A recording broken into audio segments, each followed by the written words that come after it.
OK, alors, bon matin, récup de ST. Donc, on est le 28 octobre et puisque je ne peux pas faire de récup sur le midi, je vais essayer et je vais parler assez rapidement de voir en 3 diapos, en 3 sections, la matière qui est à voir pour l'examen ST du 21. Donc, vous pouvez avoir pour la première diapo qui est celle-ci, votre cahier observatoire pas loin. Puis la référence, c'est la page 164-165 pour ce qui est de la diapositive sur la statique ici. Donc, toutes mes explications sur la statique, vous devez suivre avec ces 2 pages-là. Donc, il résume tout ce qui concerne la statique et ce qui est important de savoir pour l'examen. Ensuite, page 173, c'est ici. Donc, à droite complètement, sur la base des circuits, le série, le parallèle. Donc, certaines choses à savoir là-dessus. Et ces 2-là sont dans le chapitre 5 et on saute à la page 438 dans le chapitre 14 parce que cette matière-là, elle est importante. Le courant continu, le courant alternatif, un circuit ouvert, un circuit fermé, au sens du courant conventionnel. Donc, début du chapitre 14. Je répète, 438. Donc, commençons par la statique. Donc, pour ce qui est de la statique, vous avez une petite image ici que je grossis un tout petit peu. Donc, à la base, l'électricité statique, ça provient des atomes. Donc, la raison pour laquelle il y a de la statique, rapidement, c'est parce que toute matière contient des atomes et ces atomes-là sont neutres. Ils contiennent des protons qui sont dans le noyau, très profondément ancrés dans un noyau très, très creux, et c'est impossible qu'ils sortent. Et on a des électrons, par contre, qui sont en rotation autour, en surface, en superficie, mais ils sont très, très loin du noyau. Donc, ils sont en rotation et plus faciles à arracher parce qu'ils sont à proximité, ils sont sur le bord. Donc, quand on touche un objet, en fait, on va davantage toucher l'ensemble des électrons de tous les atomes. Et ce sont donc ces électrons-là uniquement qui peuvent être arrachés lors de l'électrification, par exemple, par frottement. Donc, en partant, c'est important de savoir, et c'est ce qui est essentiellement nommé à la page 164, dans l'atome, quelles sont les charges plus et moins, protons, électrons, qui sont en même quantité. Donc, si j'ai plus 5 protons plus, et j'ai 5 électrons moins, plus 5 moins 5, ça fait 0. Si j'ai 20 protons, j'ai 20 électrons. Et c'est ça pour toute matière, toute confondue. Donc, ils ont autant d'électrons que de protons, ce qui fait que la matière, elle est neutre à la base. Donc, ça, c'est important. Ensuite, à la page 165, on t'explique quelque chose qui a un peu rapport à ça. Ça, c'est la petite animation que je vous avais montrée en classe de la compagnie FET, PHET. Vous pouvez vous-même aller voir sur Internet le site Internet de PHET. Vous pouvez télécharger plein d'animations, dont celle de la statique que je vous ai montrée en classe. Donc, vous avez une petite image ici en bas qui vous montrait, vous vous rappelez, le ballon qui avait autant de plus que de moins qui était neutre. Et on a un autre objet qui est neutre qui était le chandail. Donc, première étape, ce que j'avais fait en classe et je vous le réexplique, c'est un chandail, par exemple, contient des atomes, donc des protons et des électrons à l'intérieur de chacun des atomes en même quantité, donc neutre. Le ballon est neutre aussi avant frottement. Et lorsque je frotte 2 objets ensemble, l'un d'eux va avoir tendance à arracher des électrons à l'autre. Et donc, va se trouver à être électrifié, mais être électriquement négatif. Puisqu'il a arraché des électrons, il a donc maintenant un trop-plein d'électrons. Il est donc chargé négativement. Et le chandail qui a été frotté, il s'est fait arracher des électrons. Mais au départ, il y avait la même quantité de plus que de moins. Là. Fait que s'il a perdu des moins, il y a un trop plein de protons, ou en fait, c'est qu'il a perdu des électrons. Il n'a pas gagné des protons. Attention, il a toujours la même quantité de protons, mais pour un nombre inférieur d'électrons, ce qui déséquilibre et fait en sorte que le chandail est devenu chargé positivement. Donc, qu'est-ce que ça fait si je prends le ballon que j'ai frotté, puis qu'après, je le ramène proche de mon chandail? Bien, des signes contraires, ça s'attire, les plus et les moins. C'est un peu aussi ce qui est dit à page 173 dans le bas de la page. On dit que des charges contraires vont avoir tendance à s'attirer. Fait qu'un objet positif, un objet négatif, bien, va s'attirer. Lors du frottement, il y a toujours un objet qui devient plus et un objet qui devient moins. Maintenant, pour savoir lequel devient plus, lequel devient moins, pourquoi c'est le ballon qui arrache, bien là, il faut se fier à une série électrostatique. Donc, vous pouvez aller voir à la fin en annexe proche de la page 463-464. Je ne me rappelle plus exactement, je ne l'ai pas devant moi. Mais en annexe, il y a une section qui s'appelle série électrostatique où on te donne dans une liste de haut en bas les substances qui ont plus tendance à devenir négatives. Ce sont ceux qui sont dans le haut de la liste. Eux ont plus tendance à arracher les électrons et de devenir négatifs. Et ceux qui sont dans le bas de la liste ont plus tendance à se faire arracher les électrons et devenir positifs. Fait que quand je prends n'importe quel objet, si j'avais une règle, par exemple, qui pogne souvent la statique, puis je la frotte contre mes cheveux, puis là, il y a la statique qui colle, puis en fait, j'observe là, une espèce de phénomène électrostatique. Bien, est-ce que c'est la règle qui a arraché les électrons ou c'est mes cheveux? Pour le savoir, je peux aller voir le plastique ou le polystyrène. Évidemment, à l'examen, je vous nommerai de quelle matière il s'agit. On va voir dans la liste, celui qui est au-dessus de l'autre va arracher et va devenir négatif. Voilà, c'est simple comme ça. Évidemment, les données à l'examen, je vous rappelle, ça ne veut pas apprendre ça par cœur. Donc là, c'est ça qui se passe ici avec mon petit ballon ici. Donc, mon petit ballon et mon chandail que j'ai frotté au préalable. On voit qu'il a une accumulation d'électrons et que lui, il a moins d'électrons qu'avant. Donc, positif, négatif, ça tire. Ça, on appelle ça le frottement. OK? Donc, par frottement, il y a une électrification.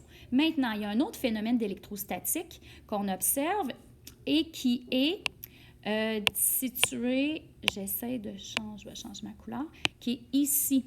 Donc, on observe le ballon qui est approché du mur.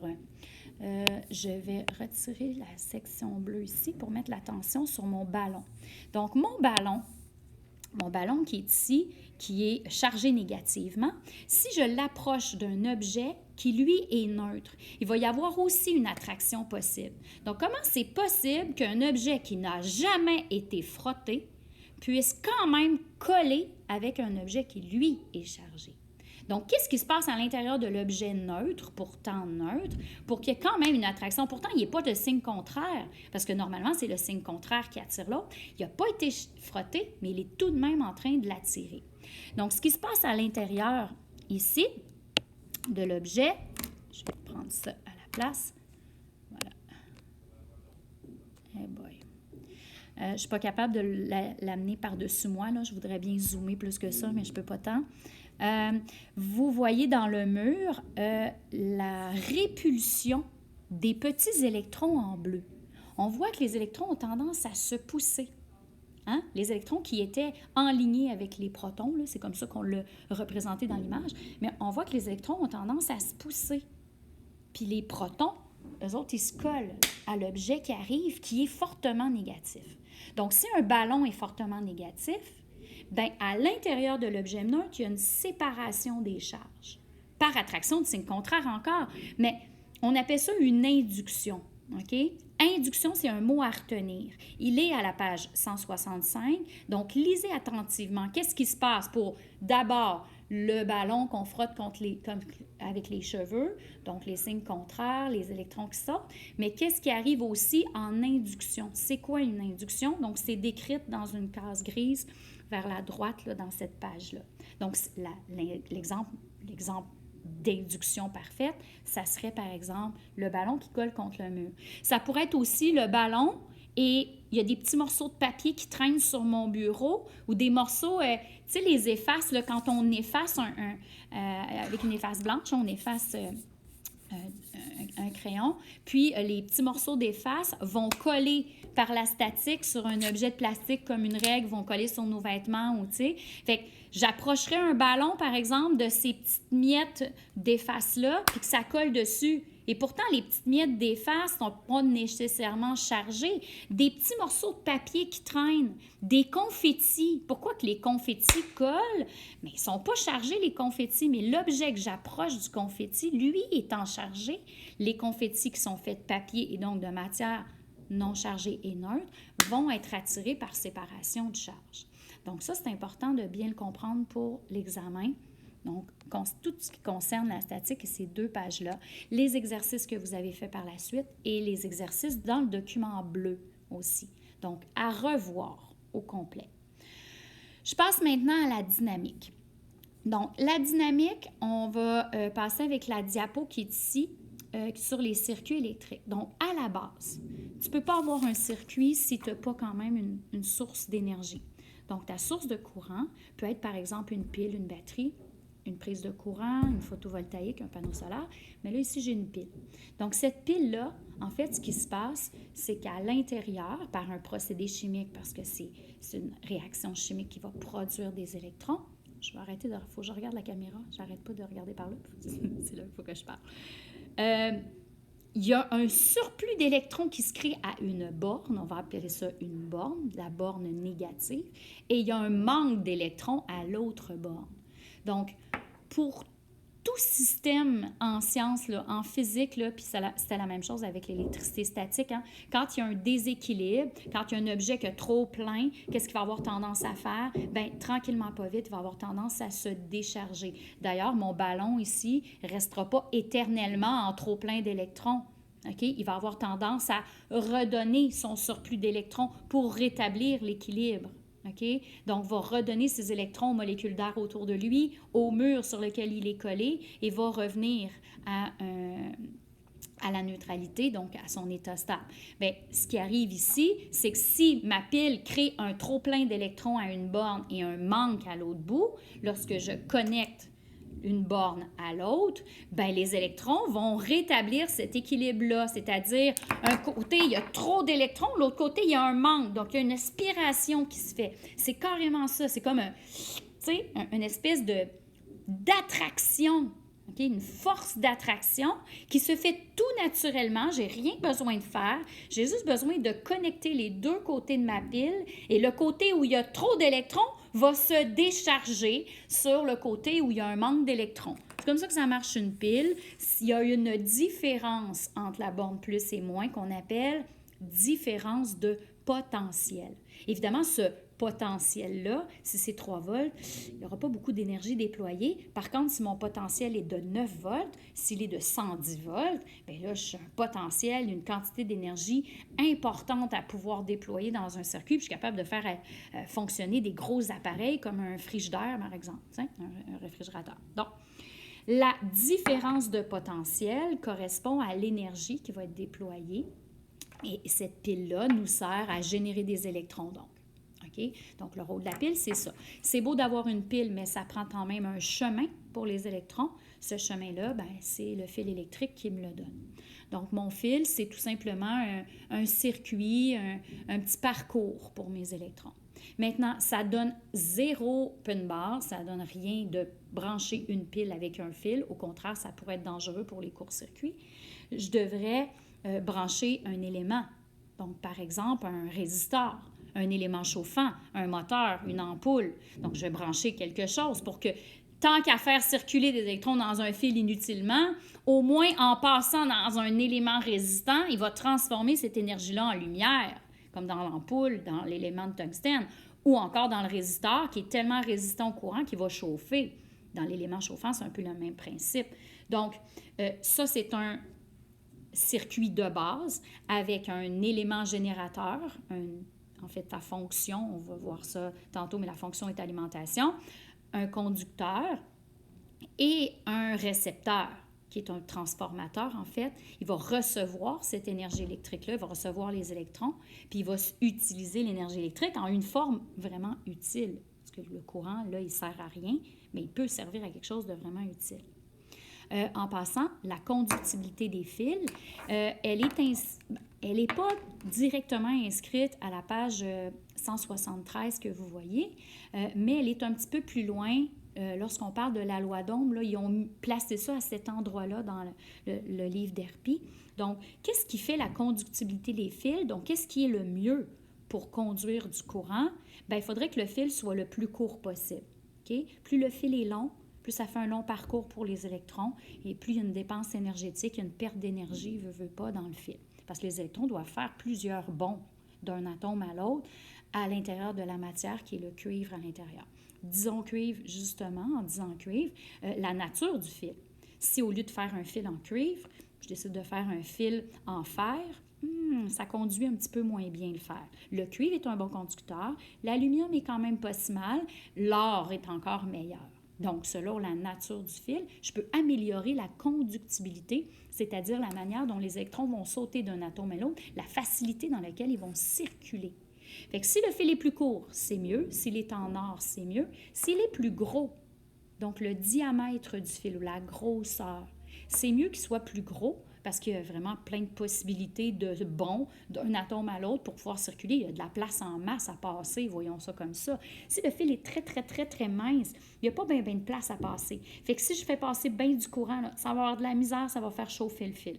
D'ailleurs, vous remarquerez que le fil que vous utilisez, par exemple, pour charger votre cellulaire, bien, le fil est très, très mince. Puis si vous regardez les câbles qui sont dans les rues pour amener le courant à un quartier complet, bien, c'est des espèces de gros câbles de calibre important parce qu'il y a beaucoup de courant qui doit passer. Il ne faudrait pas mettre des petits fils, ça chaufferait. Ça conduit mieux le fort courant quand il y a des gros fils. Fait que la grosseur est importante. Et la température, elle doit être la plus basse possible. Donc, quand c'est froid, la matière a tendance à être plus compacte.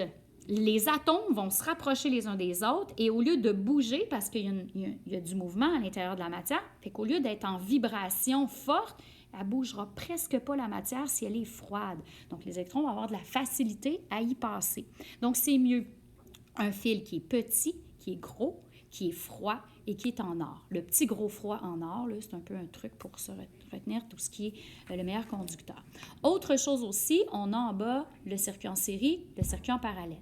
Donc, bien évidemment, le circuit en série, les éléments sont branchés les uns à côté des autres. Vous avez fait un labo découverte là-dessus. Puis là, on est présentement en STE dans les lois de Kirchhoff, fait que vous savez beaucoup plus que ce qu'on dit là-dedans. Fait que dans votre tête, c'est supposé être clair. Identification, ah, ça c'est du série, ah, ça c'est du parallèle. Parallèle, il y a des embranchements. Ça voudrait dire que le courant peut passer par un chemin ou un autre. Il y a un split, OK? Il y a une séparation du courant. Donc, on le voit bien dans l'image qui est ici en bas. Voilà, celle-là. Je pensais pouvoir la grossir, mais je ne peux pas. Je ne peux que la déplacer. Donc, il y a même des images plus claires aussi, ou d'autres images dans votre cahier. Les exercices qui suivent là-dessus sont importants. Rappelez-vous qu'un circuit en série, gros désavantage, si j'ai un élément sur les 2 ou les 3 branches en série qui brûle ou qui se détache ou qui est défectueux, tout s'arrête. Donc, dans le fond, le circuit va s'ouvrir, ça fait référence au chapitre 14, le circuit va s'ouvrir et le courant ne peut plus passer. Tandis que dans le circuit en parallèle, l'avantage, c'est que s'il y a un embranchement qui est foutu, parce qu'il y a une ampoule qui a pété, il y a un résisteur qui est débranché ou défectueux, bien, le courant peut quand même passer dans les autres embranchements. Fait que le courant va passer pareil. Le système peut fonctionner des lumières de Noël branchées en parallèle. Tu vas voir laquelle est brûlée, parce que les autres vont allumer quand même. Dans le circuit en série, toutes les lumières s'éteignent. Et là, tu n'as aucune idée laquelle est brûlée. Donc, désavantage, gros désavantage du circuit en série. Pour terminer, ici, le courant alternatif, le courant continu. Courant alternatif, ça va toujours dans le même sens. Et le sens conventionnel, et je dis bien conventionnel, c'est du plus au moins. C'est la seule chose à retenir parce qu'en fait, ça va toujours être comme ça qu'on va indiquer le sens de rotation dans un circuit, qu'on va numéroter des ampoules. Si j'ai 3 ampoules notées L1, L2, L3, bien, je vais partir de la borne positive.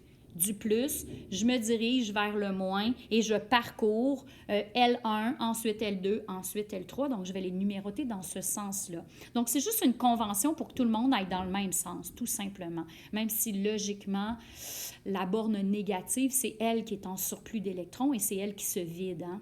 Donc, le sens réel des électrons est l'inverse, mais dû à une erreur scientifique, appelons ça comme ça, on reste et on demeure du plus au moins, qui est le sens conventionnel. Donc, c'est ça que vous avez ici. Courant continu, savoir que la pile, la batterie, un panneau solaire, ça amène un courant continu dans un sens unique, du plus vers le moins. Le courant alternatif, c'est nos prises de courant. C'est un courant où au lieu d'être fourni par une pile qui peut en même temps, gros désavantage de la pile, se décharger, on la jette. C'est sûr qu'on peut la recharger parce qu'il existe des piles rechargeables, mais ça a ses limites, une pile rechargeable, et ça peut être aussi assez dispendieux. Et peu importe, elle finit par s'épuiser. Tandis que là, imaginons une gang d'électrons qui font des va-et-vient, comme ça. Donc, dans un fil électrique, dans un résistor ou dans une lumière, par exemple ta lampe dans ton salon, ben, qui est branchée dans ton mur, les électrons, c'est toujours les mêmes qui font des va-et-vient comme ça. Et en passant à gauche, à droite, 60 fois par seconde, on appelle ça des hertz. Je fais juste vous le nommer, mais ce n'est pas à l'examen. 60 hertz, c'est pour 60 fois en une seconde. Donc, il passe très, très vite et ça réussit à faire allumer. En fait, ça devrait faire des flashs, mais comme 60 fois par seconde, c'est tellement rapide que notre œil voit une lumière qui ne varie pas et qui ne fluctue pas. Donc, on a une lumière constante. Et donc, il n'y a que les sources de courant qui nous fournissent du courant alternatif. Pour le reste, chapitre 14, circuit ouvert, circuit fermé. Donc, on le voit quand l'interrupteur, quand on a des petits dessins, c'est facile. On a un petit dessin, puis on a l'interrupteur qui est comme ça. Donc, est-ce que le circuit est ouvert? Bon, trois quarts des gens vont dire rapidement oui, ça va. Quelques-uns ne seront pas sûrs, mais vraiment, c'est plus facile quand on a le dessin. Mais si je vous parle de la classe, là, c'est moins facile. Si les lumières présentement, est-ce que le circuit de lumière du laboratoire, le circuit est ouvert ou le circuit est fermé? Le circuit, il est fermé présentement. C'est ça qui est un peu embêtant, il faut bien saisir. Le circuit, pensez qu'à la circulation des électrons, est-ce que le circuit est ouvert ou fermé? Bien, il ne peut pas être ouvert. Les lumières sont ouvertes, mais le circuit, il est fermé parce que les électrons, ils passent. Si les électrons passent et font allumer la lumière, le circuit est fermé. Si le circuit était ouvert, les lumières n'allumeraient pas, le courant ne passe pas. Okay? C'est comme une espèce d'autoroute où il y aurait une espèce de pont-levis. Okay? Il y a du trafic qui arrive, puis à un moment donné, le pont-levis se lève. Le trafic s'arrête, le trafic ne passera pas, puis il ne jumpera pas le pont. Là. Donc, tout va s'arrêter. Fait qu'un circuit ouvert, c'est quand l'appareil ne fonctionne pas. Circuit fermé, tout fonctionne. Ça marche? Donc, c'est ça pour la première partie. C'est déjà 20 minutes, c'est beaucoup. Je vais essayer de faire rapide pour la prochaine section. Alors, deuxième section, U, I, R et loi d'Ohm. Donc, U, I, R et loi d'Ohm, vous allez tout simplement aux pages suivantes, 174 si je ne me trompe pas, où là, vous avez qu'est-ce que I? Donc, démêlez ça dans votre tête. Ce tableau-là, il est bien important. Le I, c'est l'intensité du courant. Donc, c'est l'intensité du courant en ampères. La lettre I correspond à la variable. On va l'utiliser beaucoup dans les formules mathématiques, dont la loi d'Ohm-Uri. Et ça correspond au débit d'électrons. Fait qu'il y a combien d'électrons qui passent à la seconde? Il y a combien d'électrons qui sortent de ma pile à la seconde? Okay?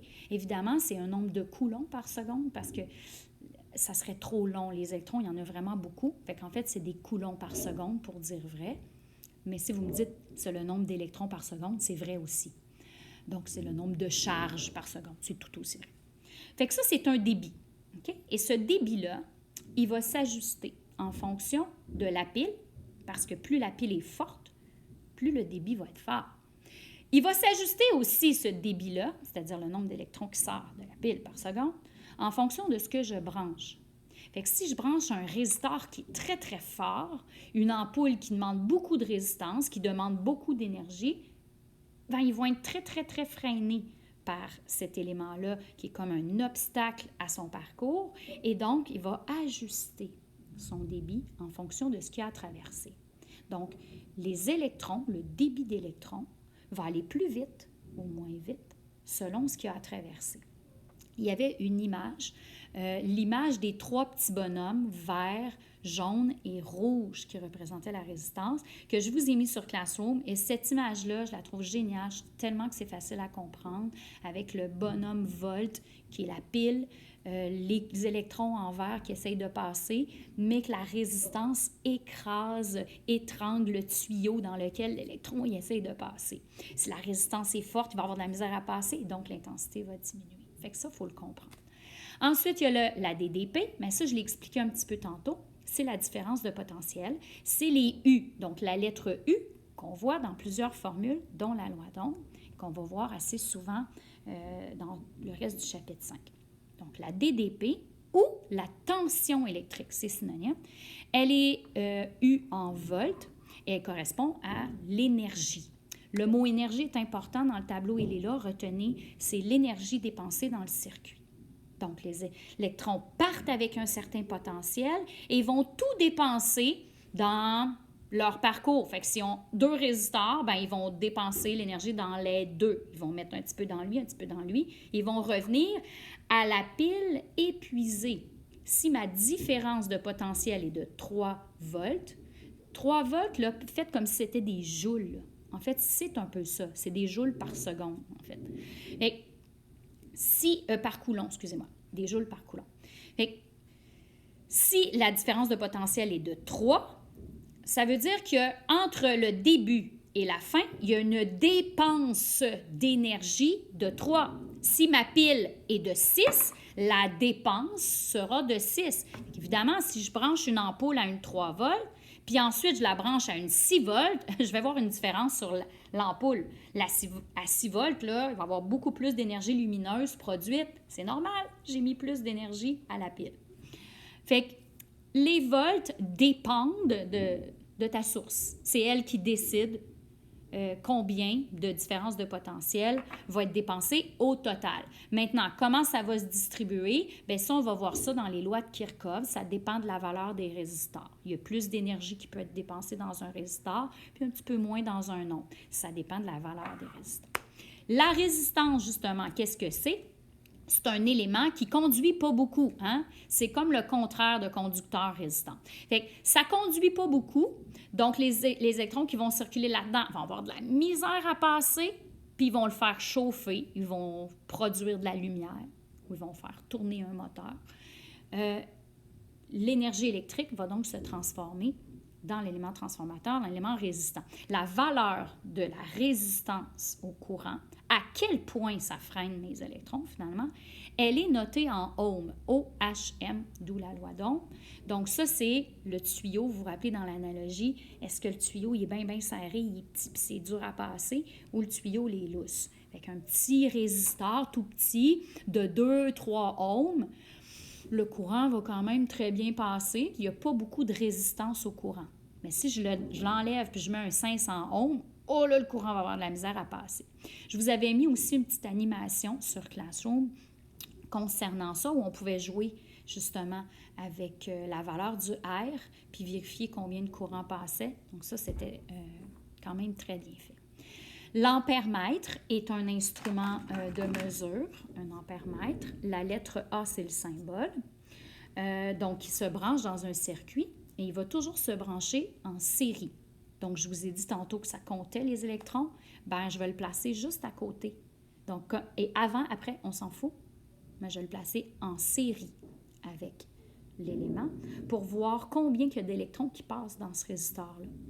Donc, je pourrais le placer après, c'est-à-dire ils vont passer dans le résistor, ensuite ils vont passer dans l'ampèremètre, puis lui, il va les compter, ou le contraire. Il va compter le nombre d'électrons qui vont passer éventuellement dans le résistor. Fait que ça n'a pas vraiment d'importance qu'il soit avant ou après. Le voltmètre, maintenant, c'est l'appareil de mesure qui mesure l'énergie. Je vous disais tantôt que c'est de l'énergie. Lui, il va la mesurer, mais lui, l'énergie, c'est l'énergie dépensée. Donc, dépensée, il faut que ça soit avant, après. Donc, ça pourrait être avant, après. Mettons que j'ai un circuit, bien, je pourrais le brancher à la pile, aux bornes plus, à la borne moins, et voir combien d'énergie a été dépensée dans le circuit total. Je pourrais le brancher aussi aux bornes ou en parallèle, le mot parallèle est important, de part et d'autre d'un résistor pour trouver, là, évidemment, j'aurai un circuit là, qui suivrait ici, là, qui partirait d'une pile, qui passe dans mon résistor et qui revient. Et hop, je m'en viens brancher mon voltmètre pour voir quand les électrons rentrent et quand ils sortent, combien d'énergie a été dépensée là-dedans. Fait que le voltmètre sert à ça, calculer, mesurer, je devrais dire, les volts dépensés dans un résistor ou dans un circuit complet si je le branche à la pile. Autre chose maintenant, je pars avec la loi d'Ohm. Donc, le fait que Ohm a observé que si je branche à une pile un résistor qui est plus gros, qui est plus fort, que l'intensité de courant diminuait, donc que c'était finalement inversement proportionnel, c'est-à-dire que le R étant plus gros, le I diminue pour un même U. Là, il a sorti une formule mathématique qui est U est égal à R fois I. Donc, ce qui est du même côté sont inversement proportionnels et ce qui est de côté opposé du égal dans la formule, c'est directement proportionnel. D'ailleurs, il s'est posé la question, dans ce résisteur-là, est-ce que la valeur est constante ou un résisteur, ça change des fois. Des fois, c'est 2 ohms, des fois, c'est 5 ohms, des fois, c'est 100 ohms ou c'est toujours la même valeur en ohms, sa valeur de résistance. Donc, il a supposé que c'était la même valeur de R. Et donc, si je décidais d'augmenter le U, au lieu de mettre une pile, je mets 2 piles. Au lieu de mettre 2 piles, je mets 3 piles. Donc, finalement, j'augmente la DDP et je regarde combien d'électrons passent dedans. Lui, il a supposé que plus je mettais d'énergie, plus la différence de potentiel était importante entre la bombe plus et moins, plus les électrons allaient aller vite dans le même résisteur. Donc, ça allait augmenter de manière proportionnelle. Je mets 2 fois plus d'énergie, ça va aller 2 fois plus vite. Bien, c'est exactement ce qui s'est passé. Et vous avez le graphique qui le prouve. Donc, les U en fonction des I, ce fameux graphique-là, il est très important. Donc, plus l'intensité du courant, c'est-à-dire plus il y a de courant qui passe, bien, plus il y a d'énergie dépensée au départ, ou plus la pile était forte. Pour passer 2 fois plus de courant, il fallait que la pile soit 2 fois plus forte. Ou le contraire est vrai aussi. Si je double la quantité d'énergie à la source, bien, je vais faire passer le courant 2 fois plus vite. Pour une même résistance. Elle était constante. Et une constante mathématique, un graphique, cette fonction mathématique-là, c'est une fonction directe qui est Y égale MX. Donc, on a Y égale MX, mais on remplace Y par U et on remplace X par I. Ça nous donne U égale R, qui est la pente M, là, mais on le remplace par la valeur de R, I. Donc, U égale R fois I, c'est notre nouvelle formule. Et quand j'isole, j'ai 2 données sur 3, 2 variables sur 3, bien, je suis capable de trouver la troisième. Si je te donne le U, le R, je peux trouver le I en isolant. I est égal à U sur R. Donc, j'ai tout simplement à jouer avec cette formule-là et aller trouver la valeur d'un résisteur, le courant qui passe d'un résisteur ou l'énergie dépensée dans un résisteur, soit les volts. Je peux aussi trouver le taux de variation. C'est un peu ce qu'on vous montre ici à cette page. C'est ce que vous allez faire dans le laboratoire 3. Et c'est ce que je veux vous demander de comprendre aussi dans l'examen, c'est-à-dire cette droite-là, qui est la pente, correspond à la valeur de R.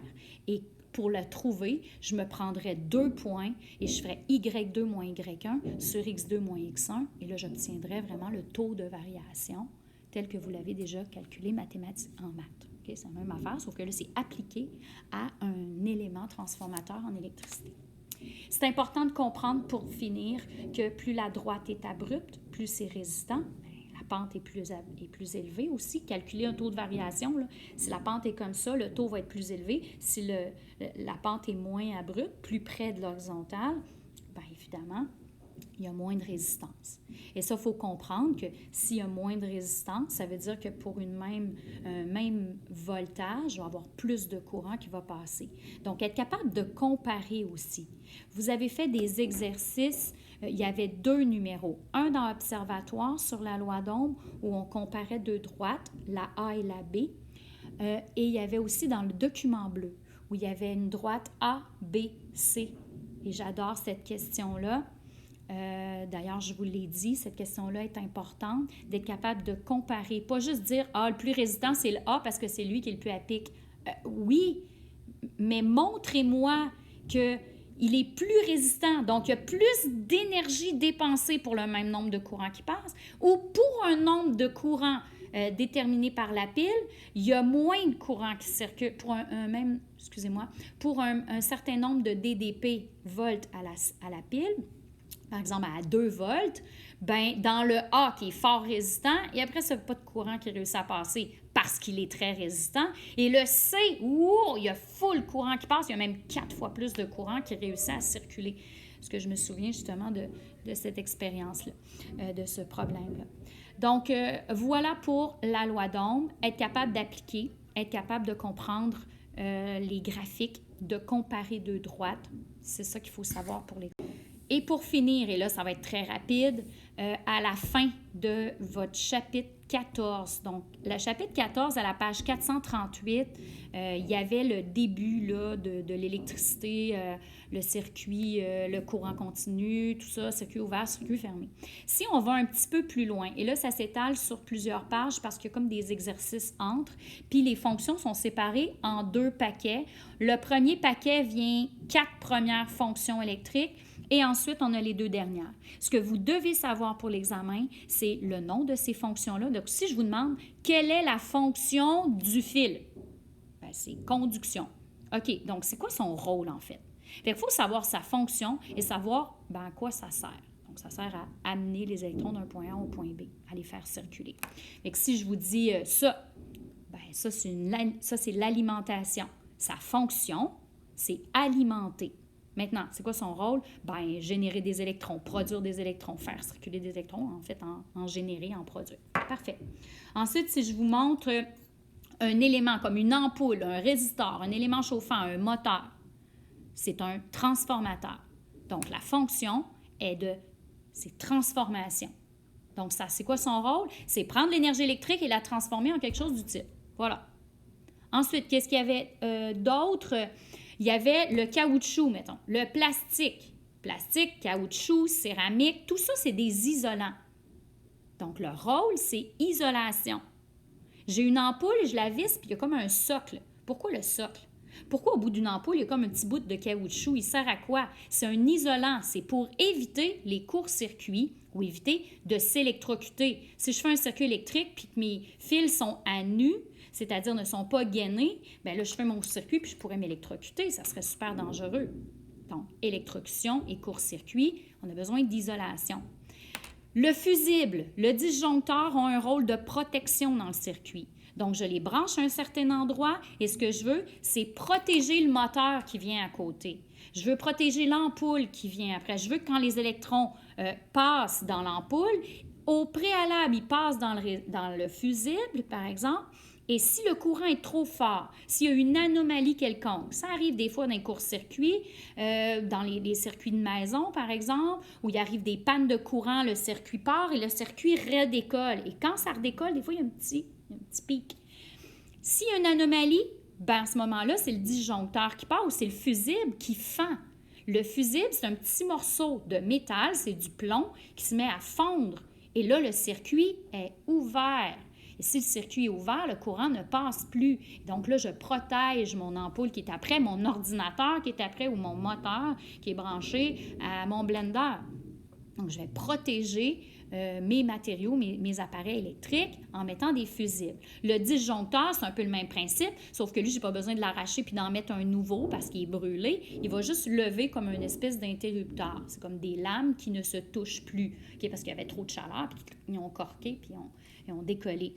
Donc, le courant ne passe pas, mais on peut le réarmer tout simplement. Et généralement, un disjoncteur, ce n'est pas relié à un appareil, mais c'est relié à une série d'appareils. À moins que l'appareil, ça soit une thermopompe ou un spa, là, c'est très gros, que ça prend son breaker à lui tout seul. Désolée pour le mot breaker, un disjoncteur. Et voilà. Sinon, c'est une section de votre maison qui est reliée. Et encore une fois, en cas d'anomalie, ça lève. Donc, est-ce que j'ai fait tout? J'ai fait l'alimentation, conduction pour le fil, transformation, isolation, protection, transformation. Je pense que j'ai rien oublié. J'ai-tu oublié quelque chose? Ah, commande. L'interrupteur. Il me semble que je suis rendue à 5. La fonction commande. Tout interrupteur à bouton poussoir, ou peu importe. Là, puis je ne vous demanderai pas le type d'interrupteur. Ce n'est pas à l'examen, les sortes d'interrupteurs. Mais son rôle, en fait, sa fonction, c'est commande. Puis son rôle, c'est de faire passer le courant ou pas. Donc, c'est lui qui contrôle. Ça passe ou ça passe pas, tout simplement. C'est tout. Donc là, ça, c'est beaucoup plus rapide. Ça vous fait un grosso modo un 30-35 minutes, comme si j'avais fait une récup d'à peu près 30 minutes. Donc, si vous avez des questions, je suis toujours disponible. Puis, je vais faire des récup en classe pour le STE.